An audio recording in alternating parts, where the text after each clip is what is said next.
What stories do you hope your children or grandchildren will remember long after you're gone? Hi, this is Robyn. I'm so glad you're here. If something in today's Cup of Joy resonates with you, I'd love to know about it. You'll find my email in the episode notes.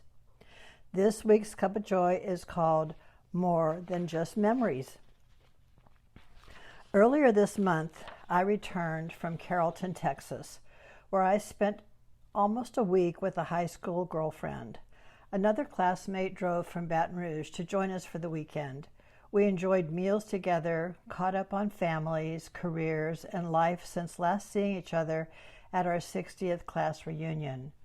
Around the dinner table, our conversations included family members and spouses, and we shared plenty of memories and laughter. But on our final evening, after the dishes had been cleared away and the others had retired for the night, I asked to see my friend's backyard she shed.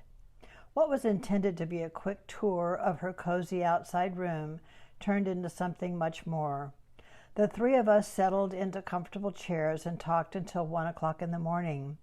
Some of the tales took us back to our school days, but the richest conversations were about the years that followed. Our memories stretched back to 8th grade, but our conversations spanned a lifetime.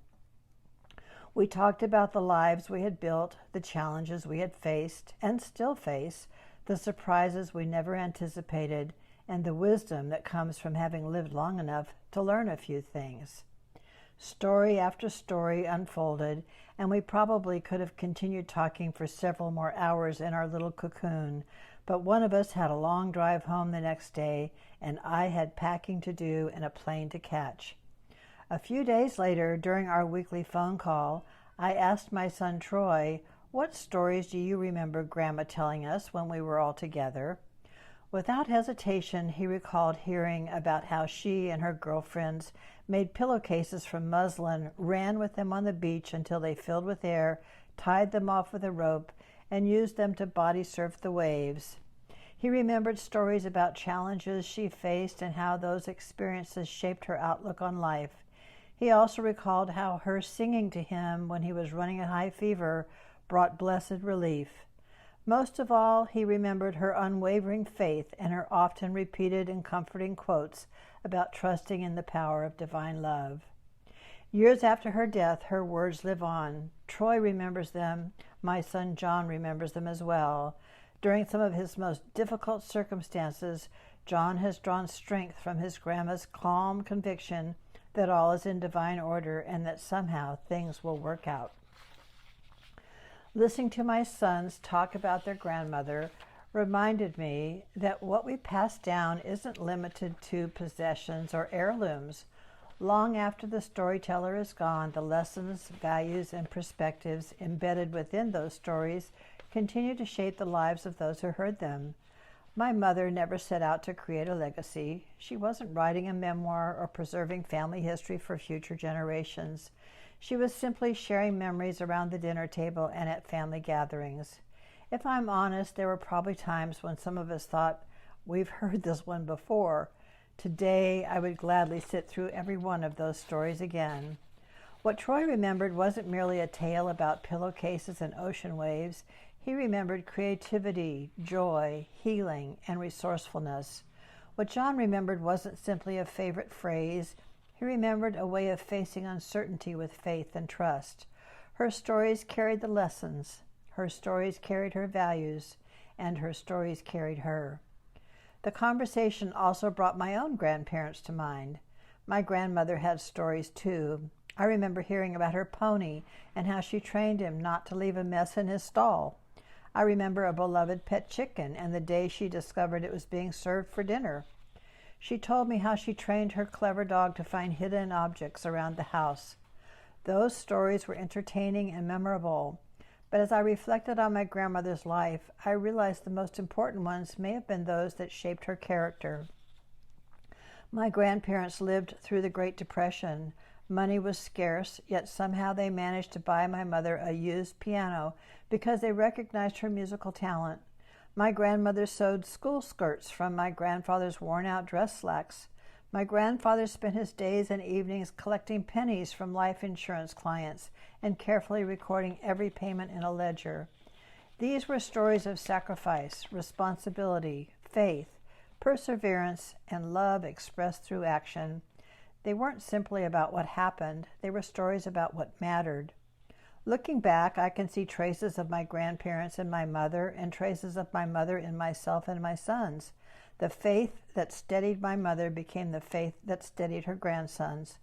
The values were passed along not through lectures or sermons, but through stories repeated around dinner tables, family gatherings, and ordinary conversations. That's what makes them so powerful. They don't just preserve memories, they preserve meaning. Yet family memories are fragile. Unless they are repeated, recorded, or passed along, they have a way of fading over time. While my sons can still hear their grandmother's voice in their memories, the stories of my grandparents shared now reside with me alone, and even those memories have faded with time. My sons have no memories of them at all. I remember enough to know those stories mattered, but not enough to fully capture the richness of the lives behind them. We live inside the narratives we tell ourselves and the ones we share with others. Perhaps that is why so many families are looking for ways to preserve the memories of parents and grandparents before they disappear. Companies now offer services that send weekly questions and compile the answers into keepsake books.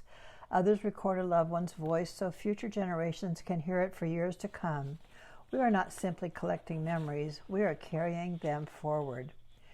The stories that shape us are not always dramatic. Sometimes they are simple tales about pillowcases on a beach, a favorite hymn sung to a sick child, a family dog, or a cherished childhood memory. Other times they are accounts of a family making ends meet during the Depression, parents sacrificing to nurture a child's talent, or an unwavering faith that carries someone through life's uncertainties. What makes these stories valuable is not the event itself, but the values embedded within them and the wisdom they quietly pass from one generation to the next. I loved the time I spent in Texas with my friends. I loved that we were able to do some deep diving into things that matter. Our time here is short, and it moves quickly. As I reflect on that weekend with old friends, the memories of my mother and those my grandmother took with her when she died, I find myself looking at storytelling differently. Stories do more than entertain us. They connect us as friends. They bind generations. They help families remember who they are. They preserve wisdom, perspective, humor, resilience, and love. They continue doing their work, comforting, encouraging, teaching, and guiding the people left behind. I've been collecting stories to share in my Cup of Joy for 6 years now, and I'm beginning to write down some of my own memories before they fade. Perhaps that's where all stories begin, not with the hope of being remembered, but with the desire to share something meaningful with someone we love. Perhaps you'd like to do the same. What stories do you hope your children or grandchildren will remember long after you're gone?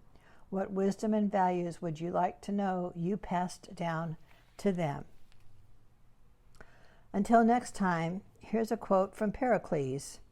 What you leave behind is not what is engraved on stone monuments, but what is woven into the lives of others.